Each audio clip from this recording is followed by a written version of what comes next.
শাকের ভর্তা, করলা দিয়া আলু ভাজি, কই মাছ দিয়ে টমেটো আর আছে টমেটো খাটাই। হ্যাঁ, তো তাপ প্রচুর গরম।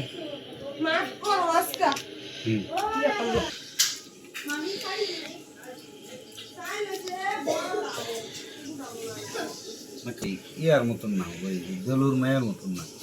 হ্যাঁ, নাইকে থেকে জটপট খাইয়ে উঠে। হ্যাঁ, আবার এই অন্য রকমের মানুষ না রে। তবে বেলুর মায়ের লগে তুই পারস খাওয়া?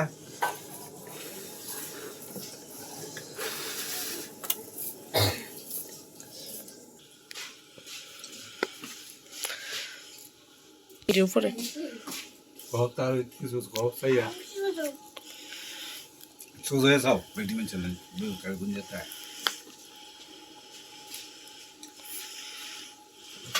তো যারা আছে তার তো দেখছেন সবাই নামাজ পড়ে জুম্মার নামাজের পরে খাইতে বুঝি আপনাদের খাইবেন কেমন হয়েছে খাওয়াটা, তার হচ্ছে খাওয়াটা কেমন হইতেছে এটা কইেন। তো সবাই ভালো থেকে